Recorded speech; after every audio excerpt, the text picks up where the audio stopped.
The winter auction at Hollow Creek Auction Barn had started the way it always did. Loud, practical, familiar.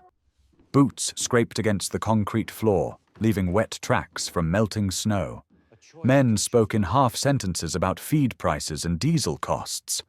Someone laughed too hard near the coffee urn. The auctioneer's voice cut through it all, steady and practiced, calling numbers that meant value, utility, things you could count on. Cattle moved through. Equipment followed. A rusted auger. A used tractor. The rhythm never broke. Until it did. The side door groaned open, and two handlers rolled a metal cage into the ring. The wheels squealed just enough to draw attention. Conversations thinned. A few heads turned out of habit, then stayed turned. Inside the cage sat a German shepherd. Female. Full grown. So thin it took a second for the eye to understand what it was seeing. Her ribs pressed sharply beneath dull fur. Her hips looked too large for her frame, like the rest of her body had slowly given up on keeping up. One ear tipped forward, the other bent wrong, as if it had folded once under pressure and never been fixed. She didn't bark. She didn't whine. She didn't shift her weight or press against the bars. She sat perfectly still. Her eyes moved, though. Slow, controlled, tracking the room without urgency, without fear, without hope. Not wild eyes, not pleading ones either. They were the eyes of something that had learned the safest thing to do was nothing at all. The auctioneer, Wade Thompson, cleared his throat. His hand hesitated on the gavel, just long enough for the pause to be noticed. "All right," he said, voice a shade less confident than before. "Next lot. German shepherd. Female. Age unknown." A few people leaned forward, then leaned back. Wade tried again. "Good bone structure. Looks rough, but there's a dog there." Silence answered him. Not the normal pause where buyers calculated risk. This silence was heavier, deliberate. A man near the front folded his arms tighter, staring at the floor. A woman in a wool coat whispered, "Oh, God," under her breath, then immediately looked away. Someone adjusted their gloves like they suddenly didn't fit right. No one raised a hand. It wasn't cruelty that held them back. It was math, veterinary bills, food, time, the risk of taking something home that might never give anything back. Around here, people worked hard for what they had. They didn't gamble on things that looked like losses from the start. Wade dropped the opening price. Still nothing. The dog didn't react, didn't lift her head, didn't flinch when the handlers nudged the cage to face the crowd more directly.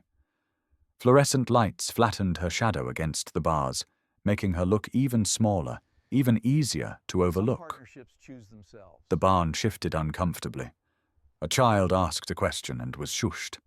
A nervous chuckle escaped somewhere in the back, the kind of laugh people make when they don't know what else to do with a feeling. Wade lowered the price again, faster this time, like speed might get them past the moment. His jaw tightened. Nothing.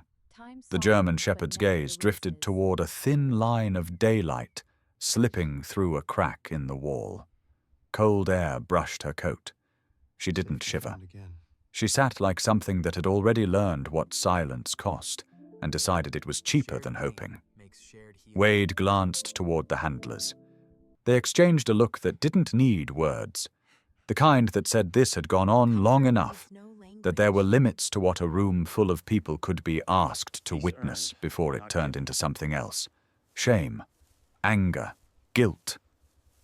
Wade lifted the gavel. The barn held its breath, and then from the very back row, a chair scraped softly across the concrete. It wasn't loud, it wasn't dramatic, but it cut through the silence like a crack in ice. A man stood up. No rush, no hesitation. Just a decision already made. Heads turned.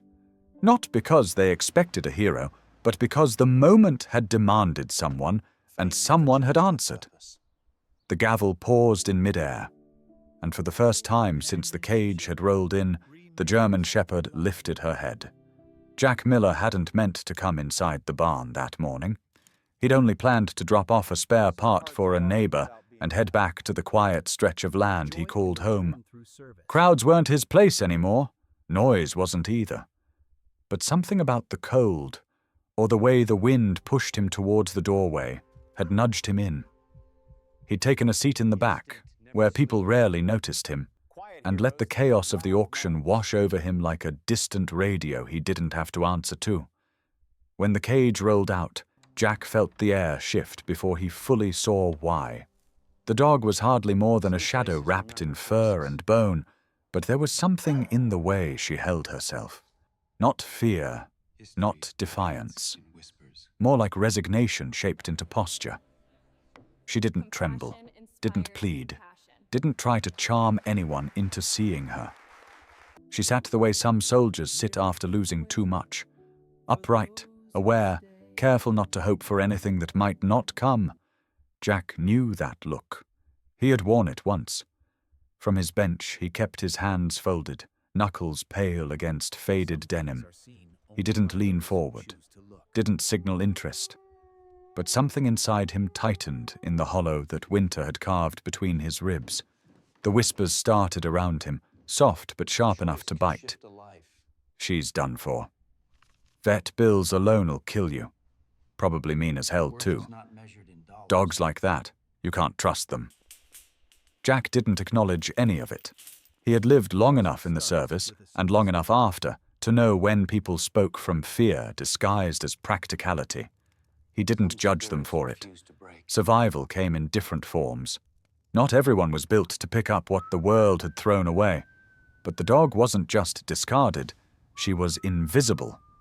And that, more than the hunger or the silence, was what made Jack's jaw tighten. Wade Thompson scanned the crowd again, eyes asking questions no one wanted to answer. Anyone. She won't last long out there. A man in a heavy flannel coat muttered, "Not my problem." A woman crossed her arms. Some things are too far gone. Jack's breath caught not dramatically, not even noticeably, but enough to remind him of places far from Hollow Creek, where he had learned how quick people were to decide what lives were worth saving. He could walk away. That was the truth of it. He could stand still, let the gavel fall, let the dog fade into whatever fate waited beyond the barn doors. No one would blame him. No one would ask him why he didn't step forward. In this town, silence was its own permission. He sat there, letting the choice settle like cold metal in his hand. He didn't need another responsibility. Not at his age. Not with the way his knee acted up, or the way sleep came in broken fragments. Caring for a dog, especially one that looked like survival had been a negotiation, was more than he had planned for. But the dog turned her head slightly, almost imperceptibly, and her eyes met his across the crowded room. Not a plea, not a spark, just recognition. Jack inhaled once, slow. His heartbeat steadied in a way it hadn't in years. A single thought rose quietly through the noise. If I don't stand up, no one will. He felt the weight of that truth settle into his bones. Still he hesitated. One breath, one heartbeat, the length of a decision. He could sit back down, let the chair hold him, let the moment pass, let someone else do the hard thing. His fingers curled. And then Jack stood. The crowd didn't cheer. They didn't gasp. Most didn't even turn. But Wade's eyebrows lifted with a flicker of hope, and a few heads angled toward the man who rarely involved himself in anything beyond his fence line. Jack reached into the inside pocket of his worn jacket. What he pulled out wasn't much, a thin wallet softened by years of handling, the edges frayed, leather cracked. He opened it quietly, almost apologetically. Inside lay a few old bills and loose change. Barely enough to buy supper. But it was everything he had decided to give. Wade Thompson had sold a lot of strange things in his 30-plus years at Hollow Creek. But nothing had ever quieted the barn the way Jack Miller's voice did when he finally spoke. 3850. The number wasn't loud. It didn't need to be. It sliced through the stale barn air with the precision of a clean blade. For a moment no one moved, as if the entire room had been pinned in place. A rancher near the middle row blinked, confused. "Did he say $38? Another man shifted uncomfortably. "Hell, that's not even feed money." Wade looked down at Jack, disbelief flickering across his face before duty forced him into motion. "We have a bid for $38.50. Do I hear 40? Silence. Not the kind born of indecision, the kind born of surrender. No one raised a hand, no one cleared their throat, no one stepped forward to reroute fate. The dog inside the cage didn't react. Not to the bid, not to the murmurs, not to the sudden stillness. She simply existed in the shadow she had learned to make of herself. Wade hesitated only a breath before lowering the gavel. Sold for $38.50. The crack of wood felt too final for such a small price. In the back row, Jack didn't celebrate. He didn't nod, didn't smile, didn't even look relieved. He just exhaled quiet, steady, and stepped out of the aisle as if he were carrying out an order he'd received a long time ago. By the time he loaded the cage into the bed of his truck, the barn had already moved on to the next lot. Another calf, another machine, another life that didn't demand much thought. Jack drove slowly, snow hissing under bald tires, the dog sitting motionless in the back like a ghost with weight. The road out of town curved across empty fields and broken fences that looked the same every winter. But today, the landscape felt different, heavier somehow, as if watching to see what he would do next. Jack's cabin sat 10 miles outside Hollow Creek, tucked behind a windbreak of skeletal cottonwoods, a place meant for hiding or healing, depending on the day. He carried the cage inside, boots knocking snow loose from the doorway. No ceremony, no transition speech. He set the cage near the warmest wall, opened the latch, then stepped back. "You're safe here," he said quietly, though he knew safety couldn't be declared. It had to be proven. The dog did not come out. She didn't even shift her weight. He set out a bowl of water, fresh kibble, then retreated to the small wooden chair he used more than his bed. He didn't watch her. He knew better. A creature that had learned silence needed space more than comfort. Hours dragged into night. The wind scraped against the siding like something trying to claw its way in. The fire crackled. The house settled. Jack stayed awake longer than he meant to. The dog stayed absolutely still, eyes reflecting the stove's faint glow. Hunger didn't move her. Thirst didn't tempt her. She sat with the discipline of something that had once been expected to hold a line. When he finally lay down on the couch, boots still on, he muttered, "Do what you need to do, I won't push." He didn't expect sleep to come easy. It rarely did. But eventually his breathing slowed, and the cabin fell into a thick winter silence. Sometime after midnight, Jack stirred. Not fully. Just enough for instinct to whisper something wasn't where it had been. He kept his eyes closed at first, listening. The fire popped, the house creaked, and underneath all of it, a presence, a subtle shift of weight on the wooden floor. Not approaching him, not retreating either, holding position. Jack opened his eyes to a dim orange glow from the stove. The cage door was still open, exactly where he had left it. The dog sat just outside of it, body angled, head lifted, her thin frame rigid not with fear, but with purpose. She wasn't watching him. She was watching the door, as if guarding a man she did not know, in a home that wasn't hers, for reasons Jack couldn't begin to understand. He didn't speak, didn't move. He only breathed in, long and steady, as the realization settled quietly into the room. He wasn't alone. Not in the way he had been for years, and the dog-starved, silent, unwanted had placed herself between him and the world without being asked. By the time dawn edged across the window, Jack hadn't slept again. But he didn't feel the old restlessness. He felt watched over.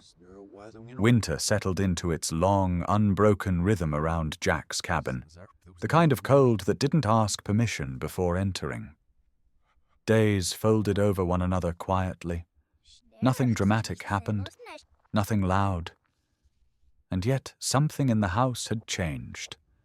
The dog began to move, not freely, not casually, but with intention. Every step she took seemed measured. She no longer stayed locked in the shadow of her cage. Instead, she drifted along the edges of rooms, mapping them with an attention that had nothing to do with curiosity and everything to do with survival. Jack watched her without making a show of it. Years in the service had taught him how to observe without pressing, how to give another creature the dignity of its space.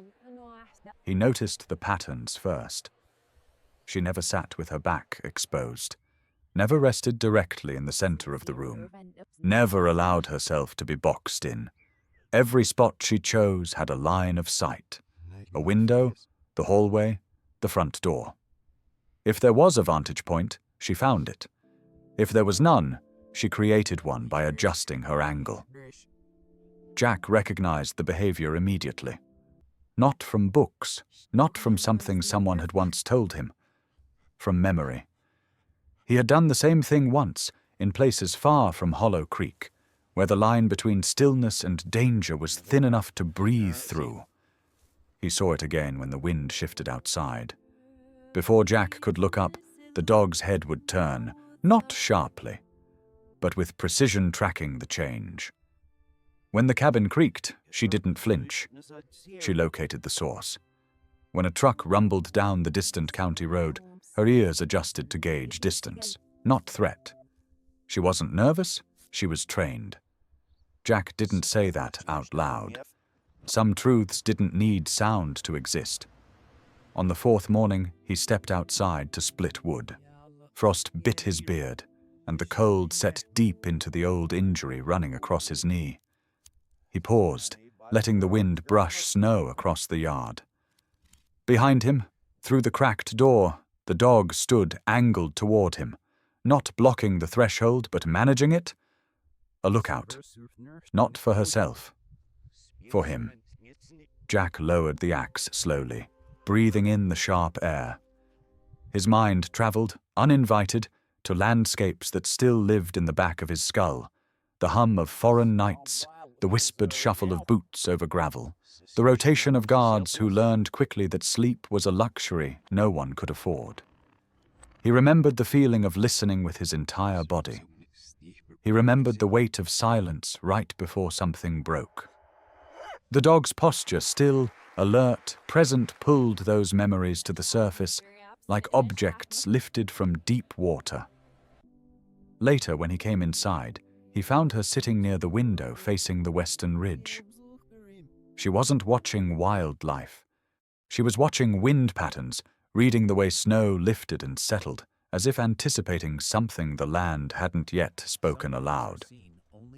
Jack crouched nearby, not close enough to crowd her, close enough to admit, in his own quiet way, that he saw her. "You've done this before," he said, voice low, "and not as somebody's pet." The dog didn't turn her head. She didn't need to. Some acknowledgements passed through stillness alone. That night, the two of them existed in the same living room, wrapped in the hush of firelight. The stove clicked softly. Jack sat in the chair he always used. The dog lay on the floor but angled, once again, toward the door. Neither spoke. One couldn't. One didn't feel the need. But something familiar threaded between them, thin as breath, sturdy as instinct. Jack closed his eyes briefly. He had not felt this particular kind of companionship, the quiet kind, the kind that watched with you. Not at you, since the sand-colored nights overseas where sleep had come in shallow pools. The present folded around him, the past pressed in gently, and for the first time in years, neither felt like a threat. On the 6th morning, the dog moved before Jack did. She lifted her head faster than she had ever moved in the cabin, and stood, weight shifting to her front paws. Not anxious, not startled. Responding. Jack followed her gaze to the window. The sky was the same pale grey it had been for weeks, but the air felt different, denser, metallic, carrying something beneath the surface. He turned the radio on. Static. Then a clipped voice. Winter system forming. Higher winds expected. Tracking movement from northern fields. Jack looked at the dog again. Her ears were already angled toward the northwest. Her chest lifted with a deep, steady inhale. Her body held the kind of tension that didn't come from fear. It came from recognition. She had sensed the storm long before the announcer had the chance to finish his report. Jack whispered, almost to himself, "You saw it coming." The dog didn't look away from the window. Outside, the sky began to thicken. The land braced. And somewhere beneath the hush of the growing wind, Jack understood that whatever this dog had survived, she had not forgotten how to protect. Not herself, not anymore. Someone else. The chapter closed with a truth neither of them spoke. A storm was coming, and she had felt it long before the world bothered to warn him. The storm didn't arrive the way forecasts predicted. It came faster, heavier, with a kind of intention that made the land feel smaller by the hour. Snow drove sideways across the plains, turning fences into disappearing lines and roads into blank sheets of white. Hollow Creek, used to hard winters, grew quiet under the kind of weather that forced people indoors and made the world shrink to whatever light their windows held. By late evening, Jack's cabin rattled under the weight of the wind. The dog held her post near the door, muscles coiled in a stillness that didn't belong to fear. She wasn't watching the storm. She was listening to it. A sharp knock broke through the howl outside. Jack opened the door a few inches, careful not to let the wind rip it from his hand. Deputy Mark Nolan stood on the porch, collar pulled high, hat held down against the gusts. Snow clung to him in uneven streaks. "Luke Bennett's missing," Nolan said without preamble. "Went out to check stock. Never came back." Jack felt his chest tighten, not with fear, but with the old, unwelcome instinct to move, to respond, to step toward danger instead of away from it. "How long?" Jack asked. "Hours," Nolan said. "Truck was found abandoned near the old service road. No tracks left to follow. The storm took everything." Jack didn't answer. Nolan added, softer, "We're stretched thin. 2 rescue crews already dispatched, visibility 0. We're checking every farm for volunteers, but I figured you'd want to know." The phrasing struck Jack. Not, "We need you." Not, "You're our best shot." Just, "You'd want to know." A statement that was also a question. Jack stepped back from the door, letting Nolan retreat into the storm. He shut the door, leaned a hand against it, and lowered his head. Years ago, he would have had no choice. Orders came. Boots moved, mission executed. Clear lines, clear purpose. But that life was behind him. He had buried it alongside the men he couldn't bring home. He wasn't under command now. He wasn't responsible for the lives of strangers. He barely managed his own on most days. And he had learned, painfully, relentlessly, that stepping into chaos didn't always mean stepping out with something worth the cost. He walked toward the stove, rubbing warmth into his hands, trying to steady the churn in his chest. That was when he heard it. A sharp, deliberate sound behind him. He turned. The dog stood by the hook where her leash hung. Not barking, not whining. Just waiting. Her eyes were locked on his, steady, unwavering, a gaze shaped by purpose. Jack moved closer, slowly. "It's not our job," he murmured. The dog didn't blink. "Someone else will go." He tried again, though he knew it wasn't true. In a storm like this, someone else usually meant no one at all. Still he hesitated. Doubt pressed against the inside of his ribs. His knee was stiff. His breathing had grown rougher over the years. He wasn't the man he used to be.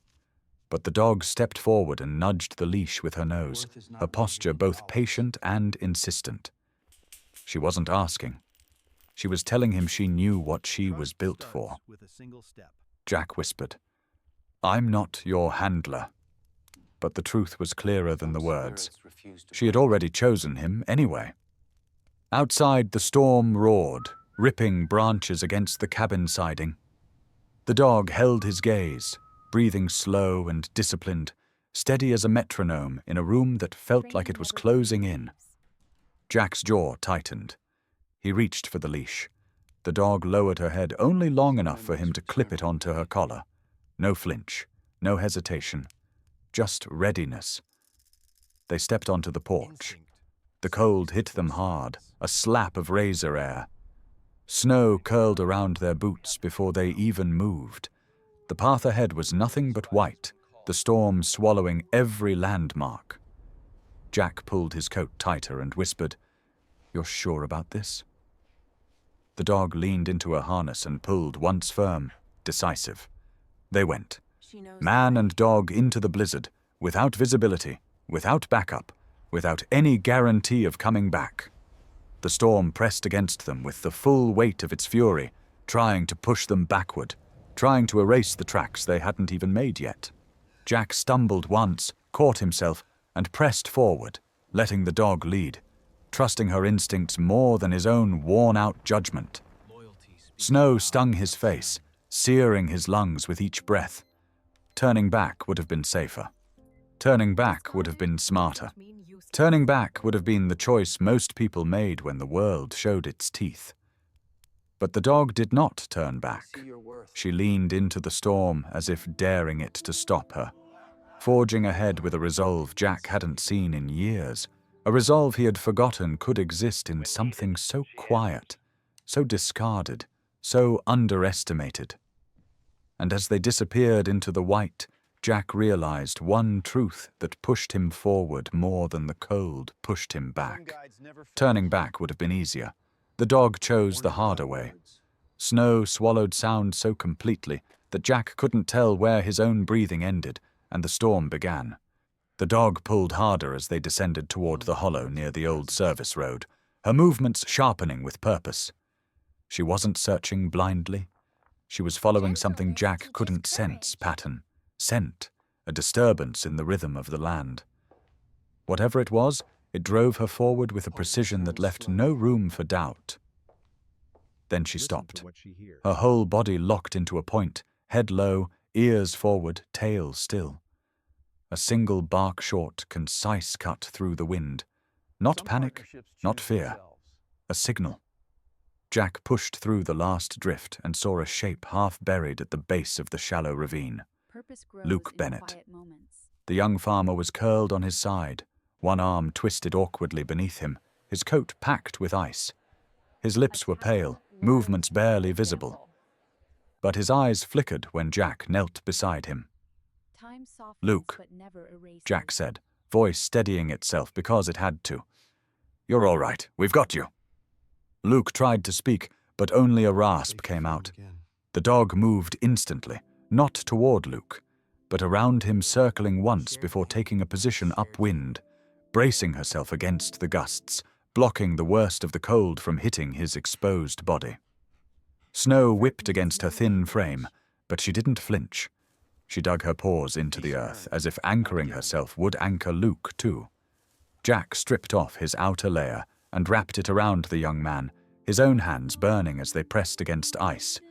He radioed coordinates with fingers that barely worked, but his voice came out clear. The training he thought he'd left behind surfaced effortlessly. "Found him. Conditions bad. Need evac now."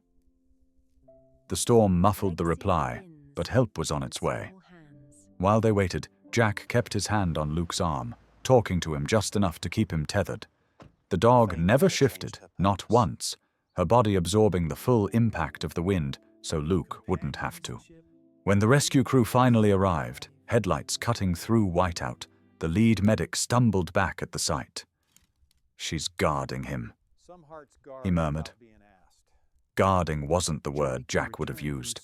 She wasn't guarding. She was compensating in the way trained dogs do when someone's life hangs in the balance. It took 4 men to lift Luke onto the stretcher. The dog paced beside them until she was certain he was secure. Only then did she allow herself a breath that looked suspiciously like release. One of the rescuers turned to Jack. "She's one hell of a dog." Jack didn't answer immediately. His gaze followed her as she shook snow from her coat, thin, matted, exhausted, but still scanning the horizon like she expected a second emergency to break through the storm. The truth was settling, slow and heavy, somewhere deep inside him. They got Luke to the hospital. Jack drove home with the dog in the cab this time, her head resting on her paws, eyes half closed, but still flicking upward at every gust of wind. Back at the cabin, a patrol truck was waiting. Deputy Nolan stepped out, holding something small in his hand. "You mind?" he asked, nodding toward the dog. Jack tensed. "Depends." Nolan knelt, reaching under the dog's collar with a scanner. A soft beep broke the quiet. "Thought so," he muttered. Jack folded his arms. "What is it?"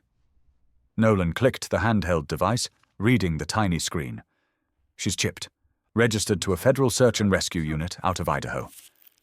Jack felt his breath stick, not stop, not freeze, just catch in a place that mattered. "That unit was shut down," Nolan went on.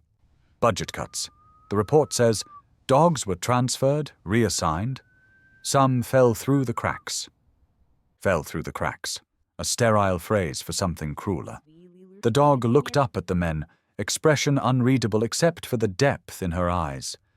Depth that didn't grow from neglect, but from experience. Jack knelt slowly, lowering himself until he was at her level. Up close, the truth became undeniable. Her stillness, her vigilance, her ability to read danger before humans even recognized its scent. These weren't instincts born from hardship. They were skills, learned, practiced, discarded only by someone who didn't understand their worth. "She wasn't lost," Jack said quietly. "She was abandoned. Not because she was broken, because the world had decided she was no longer worth funding." Nolan nodded, jaw tight. "Happens more than folks realize." Jack reached out and rested his hand gently against the dog's neck. She didn't pull away. She leaned in just slightly, but enough to feel like a vow. In that moment, the storm outside felt distant compared to the storm that had shaped her life. Jack saw her not as the starving dog in a cage, not as the creature the barn had turned away from, but as something with a history written in discipline and loss. A being who had not forgotten how to save others, only how to expect anything for herself. "You weren't searching for food," Jack whispered. "You were searching for a purpose." Her eyes lifted to his. Purpose looked back. Jack tightened his hand on her fur, his voice low enough for only her to hear. "You're still useful," he murmured. "I see you." The dog's breath eased. For the first time since he'd brought her home, her body softened. Not from exhaustion, from being recognized. Word of the rescue traveled through Hollow Creek the way important things always did in small towns, without headlines, without speeches, without anyone admitting they'd repeated the story twice in the same morning. It drifted across diner counters, fed store aisles, gas station pumps, and Sunday pews. Never dramatic, never embellished. Just a simple truth that rippled wider each time it changed hands. Jack Miller had found Luke Bennett in the storm, but the dog had found him first. No one said it loudly, but the knowledge settled into the town like snow on fence posts. quiet, certain, impossible to ignore. In the days that followed, Hollow Creek didn't treat Jack like a hero. They didn't treat the dog like one either. That wasn't their style. People here believed in work, not applause. And that was exactly why something subtle began to shift. It started with the sheriff's office. Sheriff Tom Caldwell drove out one morning, parking his truck by Jack's fence line. No sirens, no clipboard. Just a knock on the cabin door and a nod when Jack answered. "Not official," Caldwell said, hands tucked in his jacket. "But if something happens again, we'd like to give you a heads up. Or maybe you could give us one." Jack didn't ask what he meant. He didn't have to. The silent acknowledgement between them carried more weight than paperwork ever could. Deputy Nolan stopped by a few times too, not with checklists or demands, but with updates about trail conditions, missing livestock reports, and new hiking routes the Forest Service was opening for spring. He spoke plainly, never pushing, never assuming. "You do what you want with the information," Nolan said more than once. "But if you decide to help, we'll stay out of your way." It was as close to cooperation as Hollow Creek ever got. Then the calls started coming. Not frantic ones, not selfish ones, just quiet requests from people who had run out of other options. A rancher who'd misplaced a calf during a cold snap. A teenager overdue from deer scouting in the wooded ravine. A pair of hikers who failed to check back in after sunset. No one demanded anything. They simply asked, hesitantly, if Jack might be willing to bring the dog. And every time, when Jack reached for her leash, the dog rose smoothly, as if she'd been waiting for the call long before anyone made it. She never barked, never rushed, never wasted motion. She would sniff the air, scan the horizon, tilt her head in the direction only she understood, then walk with purpose into the brush, up the ridge, or along the creek bed. And people followed. Jack never stepped into the center of things. He stayed on the edges, giving the dog room to work, while he tracked her posture the way he once tracked teammates on night missions. She never failed to read the land, the wind shift, the break in brush, the faint indentation in mud where a misplaced boot had passed. Each time they brought someone home, the town didn't celebrate. They didn't deliver casseroles or hang banners. They simply nodded at Jack in the grocery store a little longer than before, held the door for him without pretending it was coincidence. Asked cautiously, "How's she doing these days?" No one apologized for ignoring her in the auction barn. No one mentioned the silence that had once felt like judgment. But their eyes carried something new when they looked at her. Respect, not pity, not awe, just a recognition of worth. One afternoon, as Jack walked her down Main Street to pick up feed, he noticed a father and young boy step aside on the sidewalk. The boy stared at the dog with a mixture of wonder and uncertainty. "Dad," the boy whispered, "is that the dog from the storm?" His father cleared his throat. "Yeah, she's the real deal, son." The dog didn't react, didn't even turn her head. But Jack saw the boy's expression change confusion, melting into admiration. Admiration into something quieter. Understanding, maybe. Not fame, not legend, just truth. Jack and the dog worked without paycheck, without uniform, without assignment. Hollow Creek adapted around them without calling it a program or a service. It was simply part of the landscape now. Storms, fences, cattle, and the dog who knew how to find people, the way she had once been trained to do, before the world decided she wasn't worth the budget it took to feed her. And Jack saw the beauty in that. Quiet justice wasn't loud. It wasn't retribution. It wasn't punishment. It was the world rearranging itself, one unspoken inch at a time, until something wrong became quietly right again. One evening, when the sun hung low behind the cottonwoods and the land glowed with the tired light of late winter, Jack sat on the porch polishing an old pocket knife. The dog lay beside him, chin resting on her paws, watching the road the way she always did. Calm, vigilant, uncomplaining.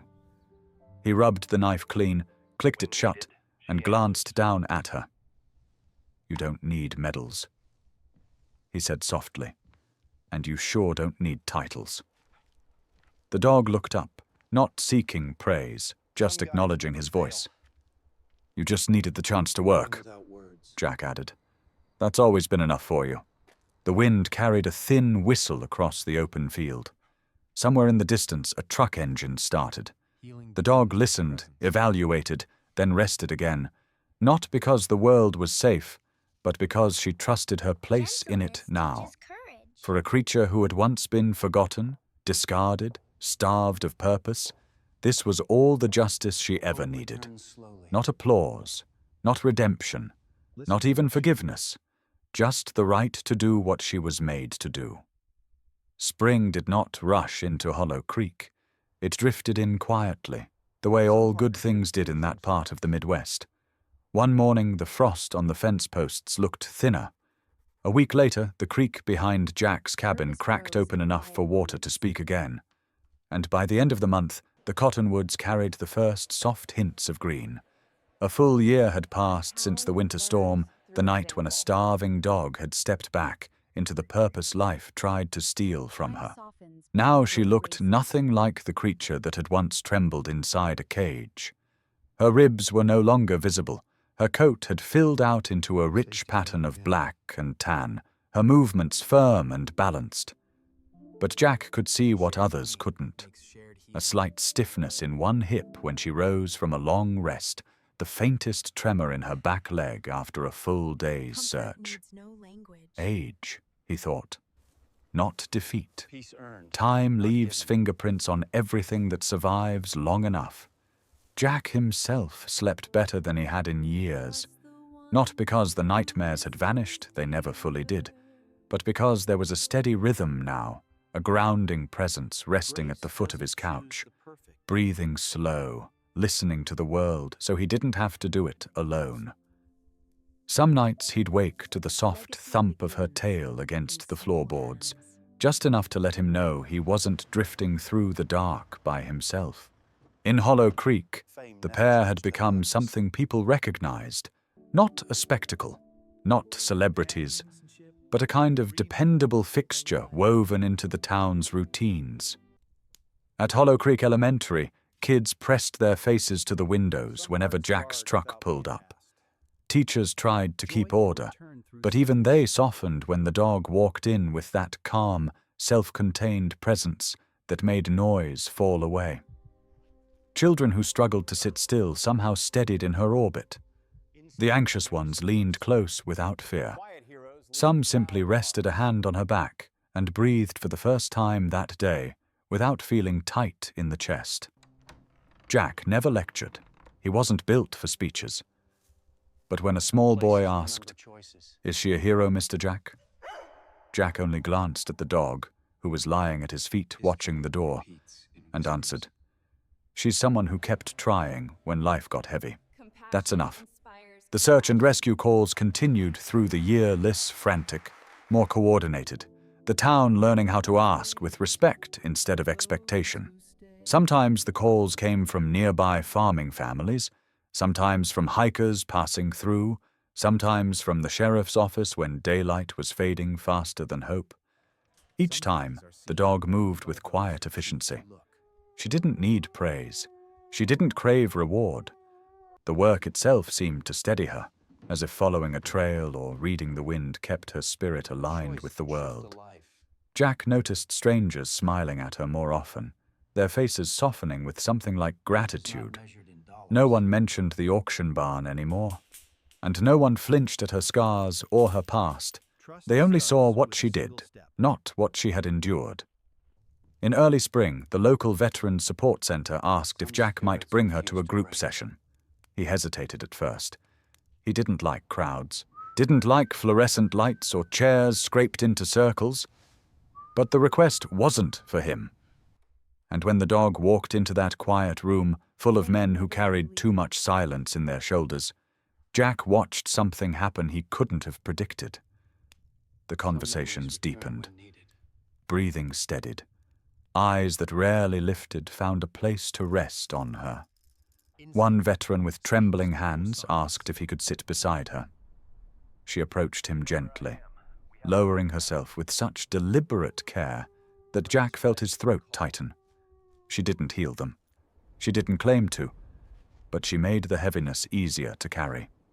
On the drive home that night, Jack glanced at her in the passenger seat, chin resting on the window edge, watching the sunset. "You're helping more than you know," he murmured. She blinked slowly, the closest she ever came to a smile. As the months passed, Hollow Creek no longer saw her as the dog Jack saved, or that starving shepherd from the auction. She had become something else entirely. The ranchers called her the Tracker. The kids called her the Guardian. The veterans called her the Quiet One. Jack simply called her Girl, and she always came when he did. By the next spring, when the snow melted again and the land woke from its long winter sleep, something had changed. Not in her body, but in the way the town spoke of her. People no longer whispered about pity or charity when they saw her. No one brought up the cage or the silence or the price Jack had paid. They didn't see the dog who had been left behind. They saw the dog who showed up every time she was needed. They saw purpose. They saw presence. They saw worth. And when someone new in town asked casually, "Who's that shepherd that works with Miller?" no one answered with the past. They only said, with quiet certainty, "That's the dog who finds people." Because now, in Hollow Creek, no one called her the abandoned dog anymore. She had become exactly what she was born to be. Not saved, not spared, but restored. Children in Hollow Creek grew up hearing two kinds of stories. The ones adults told because they were safe, and the ones they told because they were true. The story of the dog no one wanted at the winter auction slowly became the second kind. By spring, kids at the elementary school could repeat it word for word. They'd sit cross-legged on the floor during library hour, eyes wide, whispering to each other. That's the shepherd they almost gave up on. She wasn't worth anything, until she was worth everything. My dad said she saved a man in a blizzard. Teachers didn't correct the small exaggerations. Stories grow because hearts need room. And Hollow Creek quiet, aging, sometimes too isolated for its own good, hadn't had a story like this in a long time. The dog, now fully settled into the rhythm of the town, walked into the school each Wednesday morning with a calm that felt almost ceremonial. She would pause at the door, scan the hallway, then make her way to the reading room, where a handful of children waited. Kids who once refused to speak above a whisper. Kids who flinched at sudden noise. Kids who carried bruises no one could see. She lay down beside them without judgment, without expectation, her breath slow and steady, anchoring the room.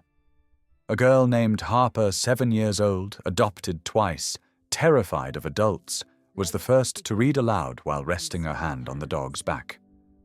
Her voice shook through the first sentence, steadied at the second, and by the third she forgot to be afraid. That afternoon, her teacher cried in the break room. No one asked why. The veterans saw it too. On Thursday nights at the Hollow Creek Community Center, a small circle of men and women gathered in a room that smelled of burnt coffee and old carpet. They carried the weight of deployments, lost friends, and quiet battles no one saw. Some had survived injuries.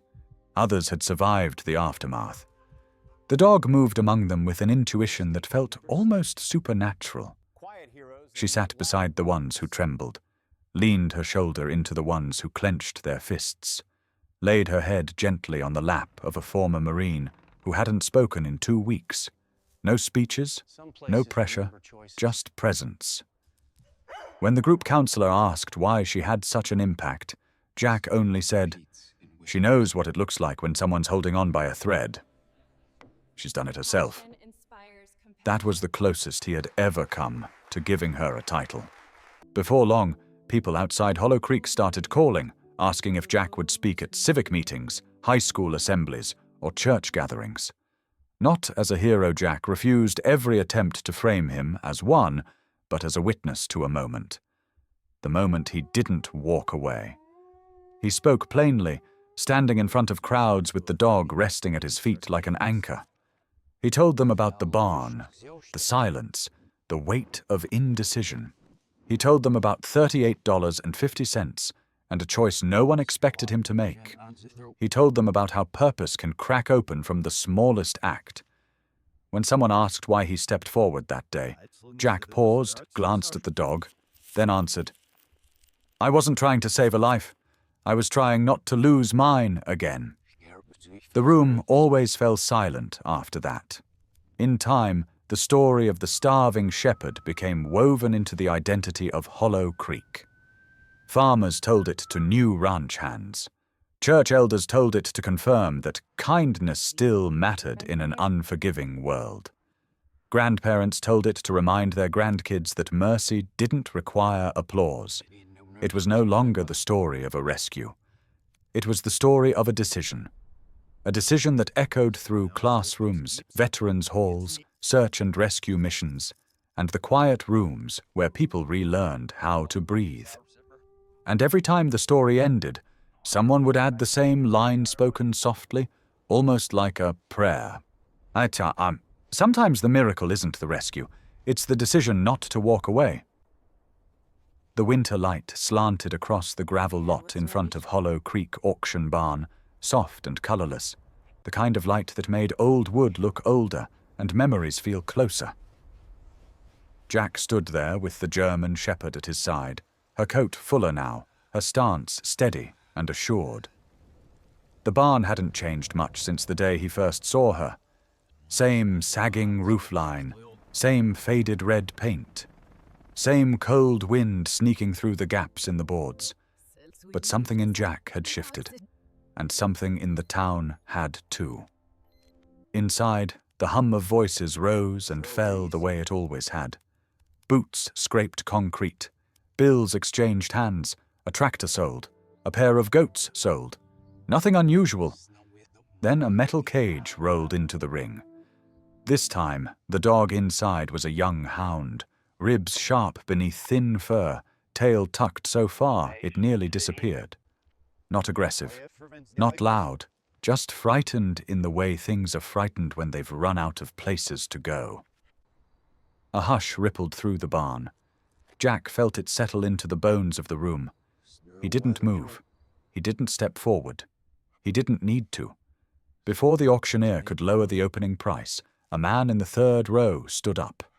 Early 40s, broad hands, sun-browned face, posture hesitant but determined. He raised his hand, voice cracking just a little when he said, "I'll take him." No one objected. No one looked away.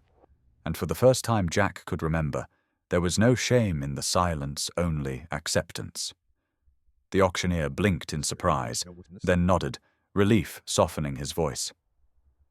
"Sold." The gavel fell with a clean, confident crack. Jack let out a breath he didn't realize he'd been holding. Beside him, the shepherd watched the exchange with calm certainty, the way she watched everything now. She didn't lean forward. She didn't tense. She simply observed the moment settle exactly where it belonged. Jack looked down at her. "Someone stood up quicker than I did," he murmured. Her tail brushed once against his boot. A quiet agreement. Outside, the sky stretched wide and pale over the snow-packed fields. Jack walked toward his truck, the shepherd close beside him, her gait steady and measured. They paused at the crest of the small rise overlooking the barn, the same place he had stood a year earlier, with nothing but $38.50 and a feeling he couldn't name.